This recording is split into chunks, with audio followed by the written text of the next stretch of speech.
Hello everybody, welcome to ఇచ్ముకు Telugu channel. మనం ప్రతిరోజు మన ఛానల్ ద్వారా నిఫ్టీ అండ్ బ్యాంక్ నిఫ్టీ చార్ట్ను అనాలిసిస్ చేస్తున్నాం based on option chain data ప్రకారం. అందులో భాగంగా రేపు ఎలా ఉండబోతుందో ఒకసారి అనాలిసిస్ చేద్దాం. ముందుగా నిఫ్టీ యొక్క ఇంట్రాడే చార్ట్ను రివ్యూ చేసినప్పుడు నిన్నటి సిపిఆర్ తోటి పోల్చుకున్నప్పుడు ఈరోజు ఓవర్లాపింగ్ హయ్యర్ వాల్యూ సిపిఆర్ అయితే ఏర్పడడం జరిగింది. సో మన వ్యూ బుల్లిష్ ఉన్నప్పటికీ క్యాండిల్స్ అనేటివి ఓపెనింగ్ అనేటివి ఎక్కడైనవి సిపిఆర్ కింద ఓపెన్ అవుతుంది. సిపిఆర్ కింద ఓపెన్ అయితే సో మన వ్యూ అనేది మళ్ళీ బేరిష్లోకి చేంజ్ అవుతుంది. సో మరి మనం ఎలాంటి ట్రేడ్ తీసుకుంటాం, ఏ స్ట్రాటజీ యూజ్ చేస్తాం? మనం ఈ స్ట్రాటజీలన్నీ ఎందుకు ఇక్కడ చెప్తున్నామంటే ఓవర్ ఏ పీరియడ్ ఈ స్ట్రాటజీలన్నీ ప్రాక్టీస్ అయిపోతే మీరు ముఖ్యంగా రీటైలర్స్ నాలాంటి మిత్రులందరూ ఈ ఫ్యాన్సీ ఇండికేటర్ సైడ్ వెళ్లకుండా ఈ ఒక్క ఇండికేటర్ మీద లేదా రెండు ఇండికేటర్స్ మీద మాస్టర్ అయితే మనకు వీటిలోనే మనకు ఎనఫ్ ట్రేడ్స్ లభిస్తాయి అన్నట్టు. అందుకోసమే నేను డైలీ ఇక్కడ అనాలిసిస్ చేస్తున్నాను.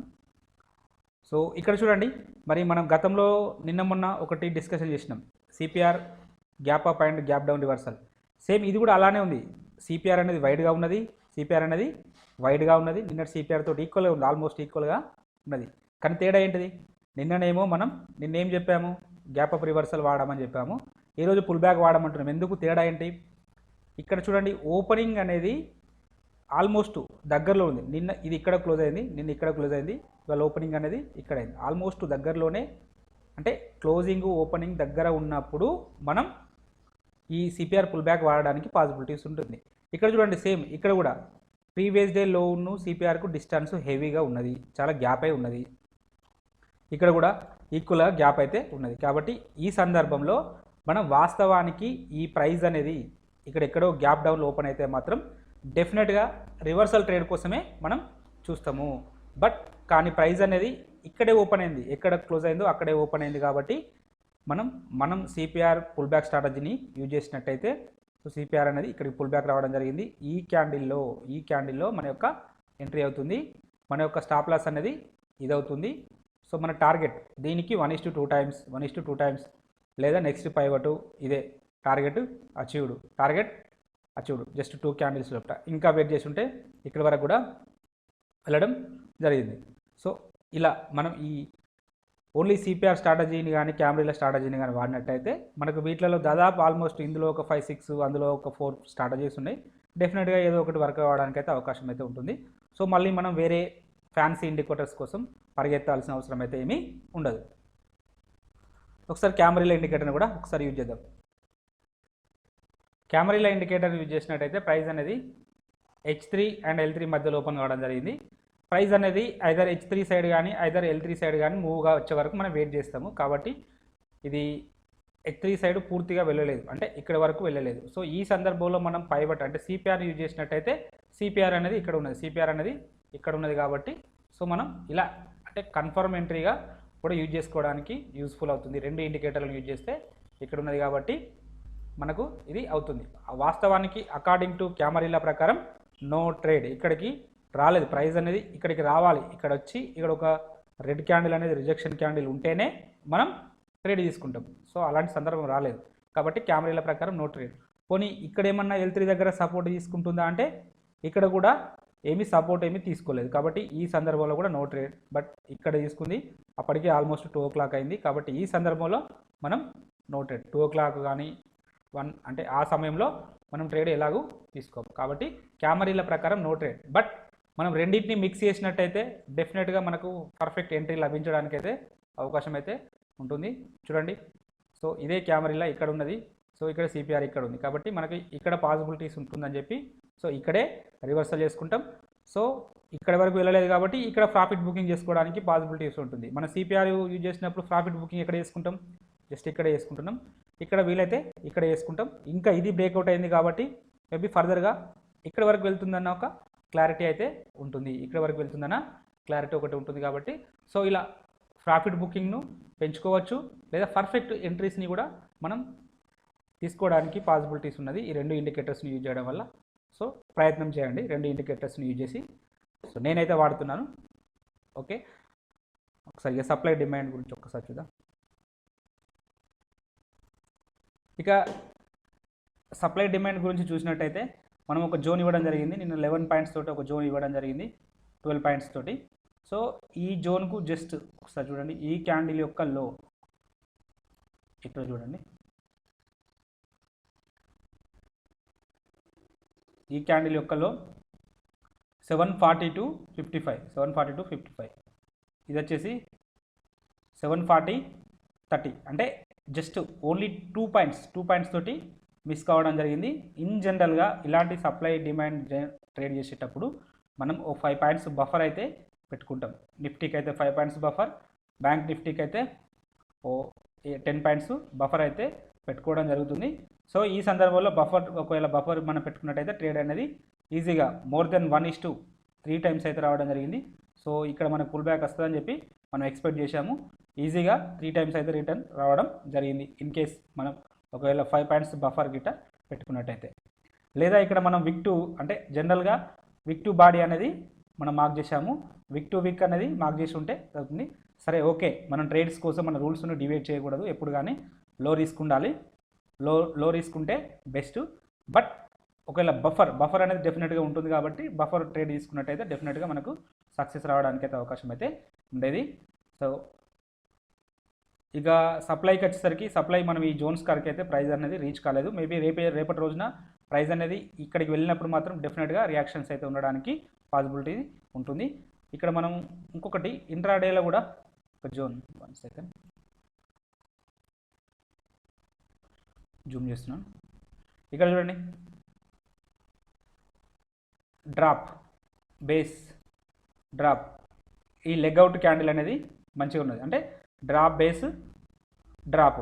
కాబట్టి మనం దీన్ని చేసుకుంటూ ఒక సప్లై జోన్ మార్క్ చేసుకుంటే ఇక్కడ రియాక్షన్ వచ్చింది, ఒకసారి చూద్దాం. చూడండి,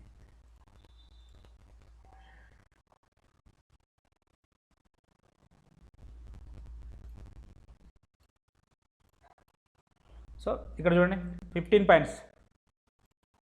పాయింట్స్ స్టాప్ లాస్ తోటి, అంటే ఓ 5 పాయింట్స్ అటు వేసుకున్న 20 పాయింట్స్ స్టాప్ లాస్ తోటి, సో ఈజీగా మోర్ దెన్ 40 పాయింట్స్ అయితే రివార్డ్ అయితే రావడం జరిగింది కదా. సో నెక్స్ట్ మన సప్లై జోన్ అంటే డిమాండ్ జోన్ వరకు రావడం జరిగింది. సో ఇలా యాక్చువల్గా ఇది హయ్యర్ టైం ఫ్రేమ్ తోటి మనకు కన్ఫ్లుయెన్స్ అయితే ఇంకా ప్రాబబిలిటీ ఉంటుంది. నేను ఈ జోన్స్ మాత్రం హయ్యర్ టైం ఫ్రేమ్ తోటి కన్ఫ్లుయెన్స్ అయిన జోన్ మాత్రమే డ్రా చేయడం జరిగింది. సో ఇది ట్రేడ్ మధ్యలో, ఎందుకంటే మనకు ఆల్రెడీ సిపిఆర్ కింద ఉంటున్నాం కాబట్టి సిపిఆర్ కింద మనం సెల్ కోసం చూస్తాం కాబట్టి, సో ఈ సందర్భాన్ని యూజ్ చేసుకోవడానికి పాసిబిలిటీస్ ఉంటుందని చెప్పి ఈ లెవెల్ ఇక్కడ డిస్కషన్ చేయడం జరిగింది. సిపిఆర్ పైన ఉన్నప్పుడు ఇన్ జనరల్గా ఎక్కువ శాతం డిమాండ్ జోన్ కోసం చూడండి.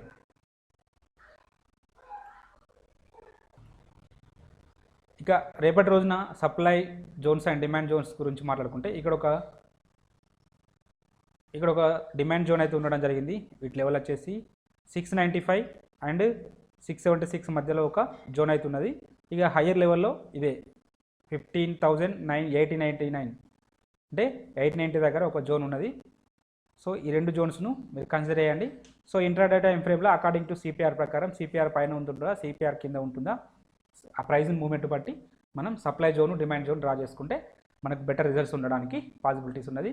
సో ఈ రెండింటికి మాత్రం రియాక్షన్కి పాసిబిలిటీస్ ఉన్నది. ఇది 1 అవర్ టైం ఫ్రేమ్లో తీసుకుంటున్నాను కాబట్టి మేబీ ఇక్కడ లోయర్ టైం ఫ్రేమ్లో ఇక్కడ ఏమన్నా మనకు రిజెక్షన్స్ క్యాండిల్స్ వస్తే మనం ట్రేడ్ తీసుకోవడానికి ప్లాన్ చేద్దాం.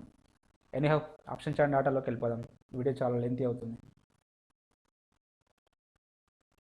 ఆప్షన్ చార్ట్ డాటాను కాల్ సైడ్లో పరిశీలించినప్పుడు హైయెస్ట్ ఓపెన్ ఇంట్రెస్ట్ అనేది 15,900 దగ్గర ఉంది. సెకండ్ హైయెస్ట్ ఓపెన్ ఇంట్రెస్ట్ అనేది 800 దగ్గర ఉన్నది. థర్డ్ హైయెస్ట్ ఓపెన్ ఇంట్రెస్ట్ అనేది 16 దగ్గర ఉన్నది. సో రేపటి రోజున నిఫ్టీ అనేది అప్ సైడ్ వస్తే ఫస్ట్ రెసిస్టెన్స్ ఇక్కడ ఉంటుంది, సెకండ్ రెసిస్టెన్స్ ఇక్కడ ఉంటుంది, థర్డ్ రెసిస్టెన్స్ ఇక్కడ ఉండడానికి పాసిబిలిటీస్ ఉన్నది. వీటిలో సిగ్నిఫికెంట్గా ఒకే రోజు హైయెస్ట్ ఓపెన్ ఇంట్రెస్ట్ అనేది ఇక్కడ బిల్డప్ అయింది కాబట్టి 15,800 అనేది స్ట్రాంగ్ రెసిస్టెన్స్ లాగా పనిచేయడానికి పాసిబిలిటీ ఉన్న లెవెల్. అలాగే ఓవరాల్ సినారో మనం పరిశీలించినప్పుడు చేంజ్ ఇన్ ఓపెన్ ఇంట్రెస్ట్ అనే కాలం ఇంక్రీజ్ అవుతూ ఉంది, ప్రైజెస్ అనేవి డౌన్ఫాల్ వస్తున్నాయి కాబట్టి షార్ట్ బిల్డప్ జరిగింది అంటే నెగిటివ్ ఉండడానికి పాసిబిలిటీ ఉన్నది. వరుసగా 2 డేస్ నుంచి రేంజ్ బౌండ్లో మూవ్ అవుతుంది. మేబీ రేపటి రోజున ఒక బిగ్ మూవ్ రావడానికి కూడా పాసిబిలిటీ ఉన్నది. చూద్దాం ఏం జరుగుతుందో చూద్దాం. ఒకసారి పుట్ సైడ్ డాటాను కూడా పరిశీలిద్దాం.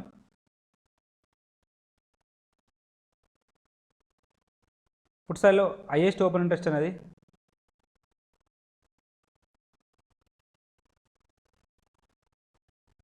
15,500 దగ్గర ఉంది. సెకండ్ హైయెస్ట్ ఓపెన్ ఇంట్రెస్ట్ అనేది 700 దగ్గర ఉంది. థర్డ్ హైయెస్ట్ ఓపెన్ ఇంట్రెస్ట్ అనేది ఇక్కడ ఉంది. సో నిఫ్టీ అనేది డౌన్ సైడ్ వస్తే ఫస్ట్ సపోర్ట్ ఇక్కడే, అది సపోర్ట్ ఇక్కడ తీసుకుంటుంది, సెకండ్ సపోర్ట్ ఇక్కడ తీసుకుంటుంది, థర్డ్ సపోర్ట్ ఇక్కడ తీసుకుంటుంది. వీటిలో సిగ్నిఫికెంట్గా ఒకే రోజు హైయెస్ట్ ఓపెన్ ఇంట్రెస్ట్ అనేది ఇక్కడ బిల్డప్ అయింది. కాబట్టి ఈ లెవెల్ స్ట్రాంగ్ సపోర్ట్ లాగా యాక్ట్ చేయడానికి పాసిబిలిటీస్ ఉన్నది. అలాగే ఓవరాల్ సినారీని మనం పరిశీలించినప్పుడు చేంజ్ ఇన్ ఓపెన్ ఇంట్రెస్ట్ అనే కాలం ఇంక్రీజ్ అవుతూ ఉంది, ప్రైజెస్ అనేవి డౌన్ ఫాల్ వస్తాయి పర్టికులర్గా ఇక్కడ వరకు. కాబట్టి షార్ట్ బిల్డప్ జరిగింది. షార్ట్ బిల్డప్ జరిగింది అంటే పాజిటివ్ ఉండడానికి పాసిబిలిటీ ఉంటుంది. సో వీళ్ళేమో నెగిటివ్ అంటున్నారు, వీళ్ళేమో పాజిటివ్ అంటున్నారు. కాబట్టి ఓవరాల్గా సైడ్ వేస్ ఉండడానికి కూడా పాసిబిలిటీ ఉన్నది. మనం ఇక్కడ ఇంకో విషయం కూడా గమనించాలి, వరుసగా 2 డేస్ సైడ్ వేస్లో ఉంటుంది. మేబీ రేపటి రోజున ట్రెండింగ్ ఉండడానికి కూడా పాసిబిలిటీ ఉన్నది.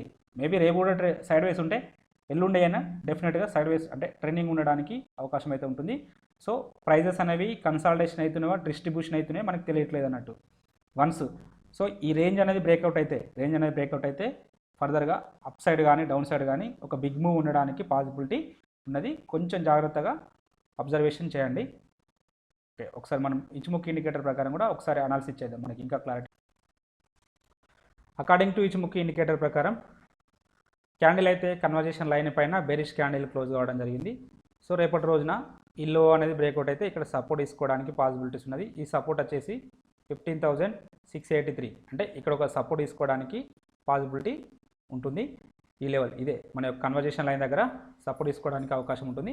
ఇన్ కేస్ ఈ 15,683 అనే లెవెల్ బ్రేక్అవుట్ అయితే డౌన్ సైడ్ వస్తే ఫర్దర్గా బేస్ లైన్ వరకు రావడానికి అవకాశం అయితే ఉంటుంది. బేస్ లైన్ వచ్చేసి 15,539 వరకు ఉండడానికి పాసిబిలిటీ ఉన్నది, అంటే ఇక్కడ వరకు రావడానికి అవకాశం అయితే ఉంటుంది.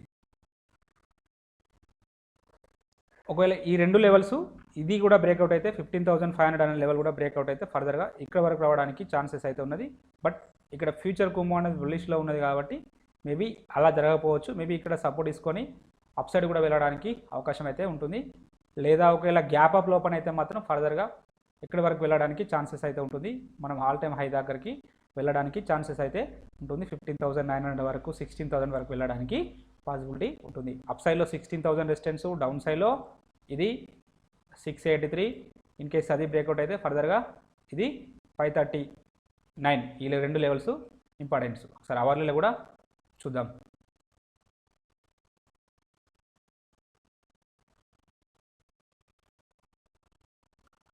అవర్లీలో చూసినప్పుడు క్యాండిల్స్ అయితే క్లౌడ్ పైనే ఉంటున్నాయి, క్లౌడ్ దగ్గర సపోర్ట్ తీసుకుంటున్నాయి చూడండి.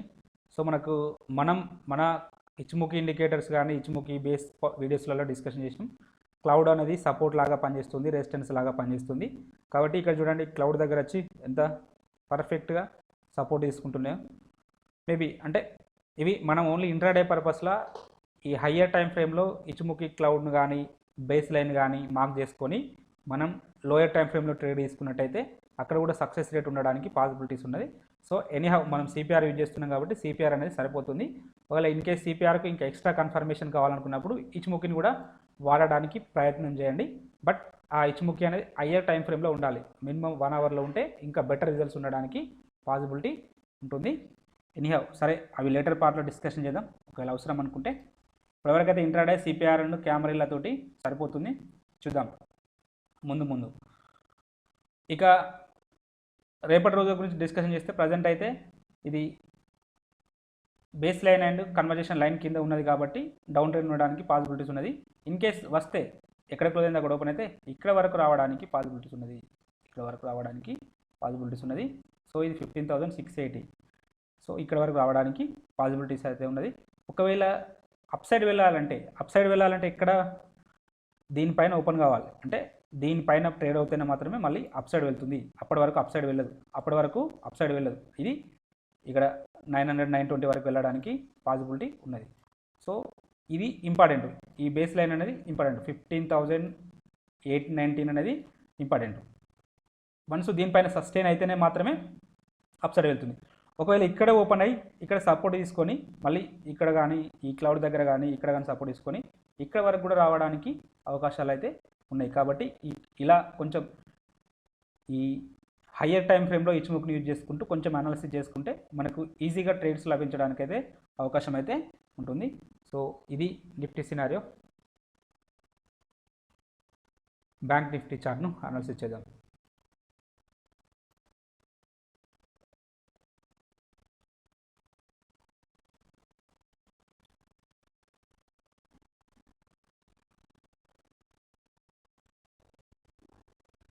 బ్యాంక్ నిఫ్టీ యొక్క ఇంట్రాడే చార్ట్ని అనాలిసిస్ చేసినప్పుడు నిన్న సిపిఆర్తో పోల్చుకున్నప్పుడు ఈరోజు higher value CPR plus narrow CPR. మనం ఆల్రెడీ లాస్ట్లో ఇంట్రాడే స్టాక్స్లో బ్యాంక్ నిఫ్టీ నేమ్ను కూడా మనం మెన్షన్ చేయడం జరిగింది.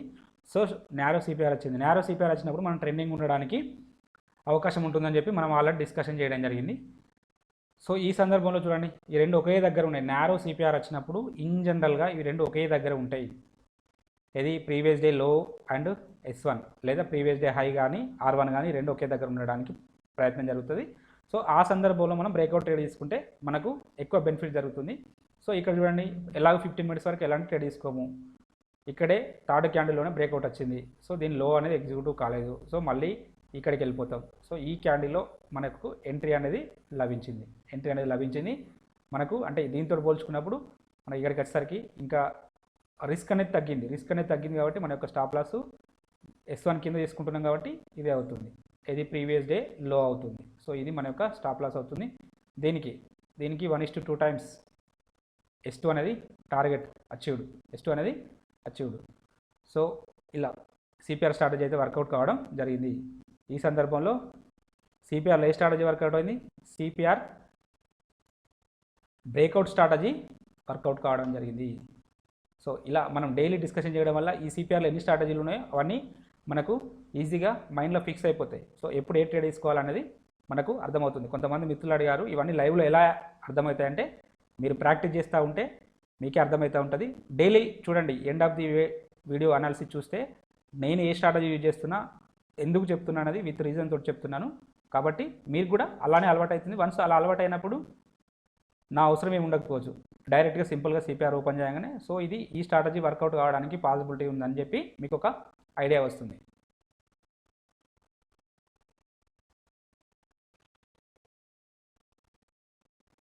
ఇక కెమెరాల విషయానికి వస్తే, కెమెరాల ఇండికేటర్ని యూజ్ చేసినట్టయితే సో ఈ సెటప్ అనేది ఇన్సైడ్ కెమెరాల సెటప్ అంటే లాస్ట్ H3 తోటి ఈరోజు H3 లోపల ఉన్నది.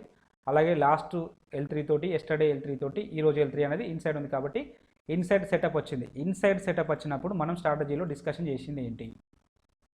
ఎప్పుడైనా H4 బ్రేక్అవుట్ అయితే మనం ట్రేడ్ తీసుకోవడానికి ప్లాన్ చేస్తాం. మన స్ట్రాటజీలో డిస్కషన్ చేయడం జరిగింది. H4 బ్రేక్అవుట్ అయితేనే ట్రేడ్ తీసుకుంటాం. ఎవరైనా ఈ వీడియో చూడకపోతే చూడండి, డెఫినెట్గా యూస్ఫుల్ అవుతుంది.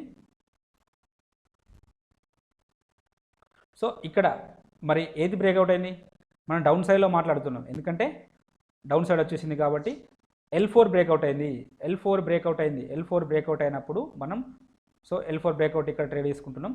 ఇక్కడ ట్రేడ్ తీసుకుంటే మన యొక్క టార్గెట్ యాక్చువల్గా L5 ఉంటుంది. నేను ఇక్కడ దాన్ని డిజేబుల్ చేశాను. సో అది ఇక్కడే ఉంటుంది నాకు తెలిసి.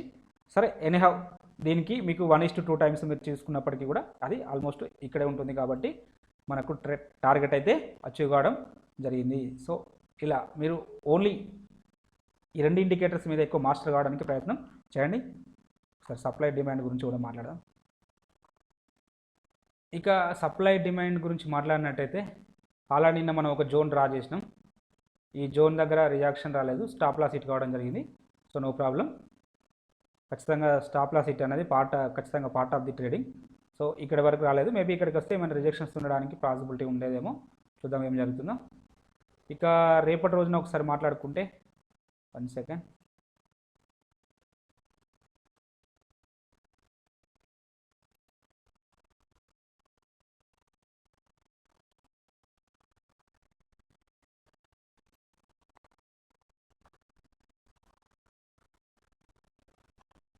ఇక రేపటి రోజున డిస్కషన్ చేస్తే ఇక్కడ ఒక డిమాండ్ జోన్ అవుతుంది, ఇక్కడ ఒక డిమాండ్ జోన్ ఉంది. సో ఇది ఒక 11 పాయింట్సా, 11 పాయింట్స్ తోటి ఉన్నది. ఇక్కడ ఒక 11 పాయింట్స్ కాదు, సారీ, 50 పాయింట్స్. ఇక్కడ ఒక 50 పాయింట్స్, ఇక్కడ ఒక 50 పాయింట్స్ తోటి ఉన్నది. ఓకే, ఇక్కడ మనకి ఏదైనా కన్ఫర్మేషన్ ఉంటే ట్రేడ్ తీసుకోండి. ఇక్కడ ఒకటి ఉన్నది ఆల్రెడీ 15 మినిట్స్ టైం ఫ్రేమ్లో ఇక్కడ ఒక జోన్ అయితే ఉన్నది. బట్ ఈ జోన్ అనేది టెక్నికల్గా ఆల్రెడీ టెస్టెడ్. ఎందుకు టెక్నికల్గా టెస్టెడ్ అంటే మనం బాడీ టు విక్ టు బాడీ అయితే డ్రా చేయడం జరిగింది. ఇన్ జనరల్గా విక్ టు విక్ డ్రా చేసినప్పుడు ఇది ఆల్రెడీ ఇక్కడ టెస్టెడ్. మేబీ రెండోసారి కూడా పాసిబిలిటీ ఉంటుందని చెప్పి నేను డ్రా చేయడం జరిగింది. ఇన్ కేస్ ఇది వైలేషన్ అయితే ఇక్కడ కూడా ఒక జోన్ ఉంది. బట్ ఈ జోన్ కూడా 135 ఉన్నది. బట్ ఈ జోన్ లేదు, ఈ జోన్ వద్దులేండి. సో అప్ సైడ్లో ఈ జోన్ కన్సిడర్ చేయడానికి ప్రయత్నం చేయండి. డౌన్ సైడ్లో ఈ జోన్ కానీ కన్సిడర్ చేయండి. మేబీ ఇక్కడికి లోయర్ టైం ఫ్రేమ్లో ఇక్కడ ఏమైనా రిజెక్షన్స్ ఉంటే ట్రేడ్ తీసుకోవడానికి ప్లాన్ చేద్దాం. ఓకే, ఇది సప్లై జోన్. బ్యాంక్ నిఫ్టీ యొక్క ఆప్షన్ చైన్ డాటాను పరిశీలించినప్పుడు హైయెస్ట్ ఓపెన్ ఇంట్రెస్ట్ అనేది కాల్ సైడ్లో 37 దగ్గర ఉన్నది. సెకండ్ హైయెస్ట్ ఓపెన్ ఇంట్రెస్ట్ అనేది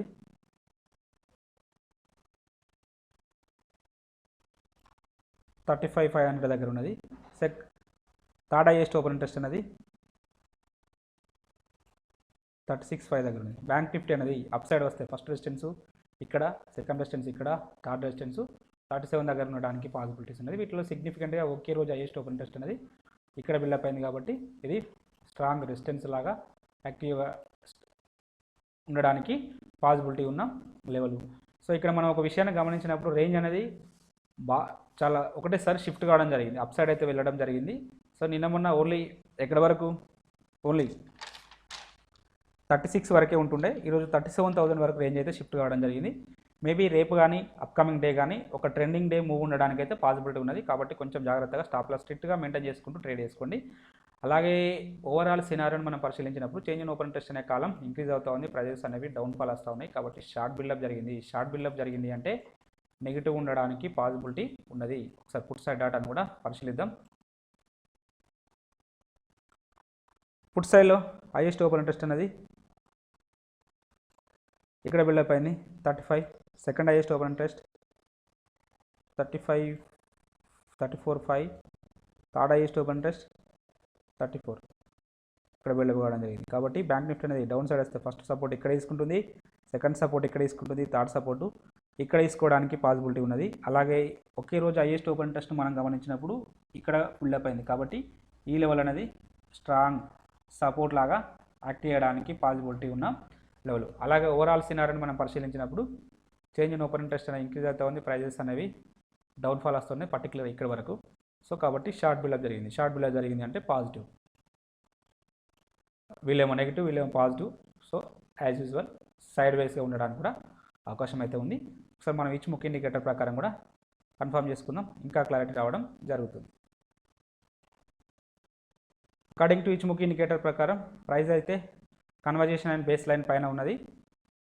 బట్ ఇక్కడ సపోర్ట్ తీసుకోవడానికి ప్రయత్నం చేస్తుంది. ఈ రెండింటి యొక్క మనం చూసినప్పుడు 34,742, 859 దగ్గర సపోర్ట్ తీసుకోవడానికి ప్రయత్నం చేస్తుంది. రేపటి రోజున in case gap down open అయితే మాత్రం ఫర్దర్గా ఇక్కడ వరకు రావడానికి అయితే అవకాశం అయితే ఉంటుంది. ఈ లెవెల్ వచ్చేసి 33,450 వరకు రావడానికి పాసిబిలిటీ ఉన్నది. ఇన్ కేస్ ఇక్కడ వరకు వస్తే ఈ base line and conversation line కింద ట్రేడ్ అయితే గ్యాప్ డౌన్లో ఓపెన్ అయినా లేదా వీటిని బ్రేక్ చేసుకుంటూ డౌన్ సైడ్ వచ్చినా ఇక్కడ వరకు రావడానికి అయితే పాసిబిలిటీస్ ఉన్నది. ఒకవేళ అప్ సైడ్ సినారియో మాట్లాడుకుంటే ఇక్కడ ఫస్ట్ రెసిస్టెన్స్ ఇక్కడే ఉంటుంది, 36,000 దగ్గర ఒక రెసిస్టెన్స్ ఉంటుంది. ఇన్ కేస్ ఇది వైలేషన్ అయితే 37 వరకు వెళ్ళడానికి పాసిబిలిటీ ఉంటుంది. బట్ చూద్దాం, అంటే 36,000 దగ్గర ఒక రెసిస్టెన్స్ బ్రేక్అవుట్ అయితేనే ఫర్దర్గా అప్ సైడ్ వెళ్తుంది.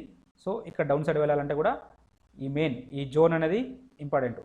ఇది ఈ 34,742 అండ్ 859 మధ్యలో ఈ 742 బ్రేక్అవుట్ అయితేనే డౌన్ సైడ్ బ్రేక్అవుట్ అయితే ఫర్దర్గా ఇక్కడ వరకు రావడానికి పాసిబిలిటీ ఉంటుంది. సో ఇది డే క్యాండిల్ యొక్క సినారియో. ఒకసారి అవర్లీలో కూడా చూద్దాం.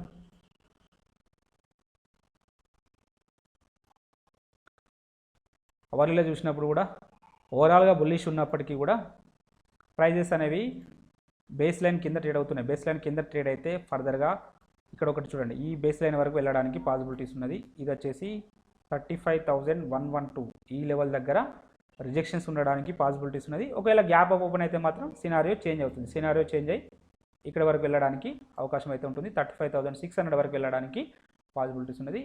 ఒకవేళ గ్యాప్ అప్ ఓపెన్ కాకపోతే మాత్రం ఇక్కడ రిజెక్షన్స్ వచ్చి ఫర్దర్గా ఇక్కడ వరకు రావడానికి అవకాశం అయితే ఉంటుంది. ఇక్కడ వచ్చేసి ఇది 34,644 వరకు రావడానికి పాసిబిలిటీ ఉన్న లెవెలు. కాబట్టి ఈ 2 లెవెల్స్ను వాచ్ లిస్ట్లో పెట్టుకోండి. ఇది బ్యాంక్ నిఫ్టీ యొక్క సినారియో. అప్ సైడ్ వెళ్తే 35,600, డౌన్ సైడ్ వస్తే 34,600, మధ్యలో 3500 అనేది ఇంపార్టెంట్ లెవెల్. ఈ దీనిపైన ఉంటే అప్ సైడ్, దీని కింద ఉంటే డౌన్ సైడ్. సో కాబట్టి ఈ 2 లెవెల్స్ని ఒకసారి మీరు మార్క్ చేసుకోండి.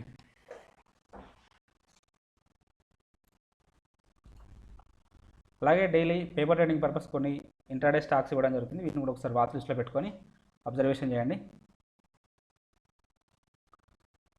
మీకు ఈ కంటెంట్ నచ్చినట్టయితే తప్పక లైక్ చేస్తూ షేర్ చేయగలరు, అలాగే సబ్స్క్రైబ్ చేసుకోగలరు. Thank you everybody.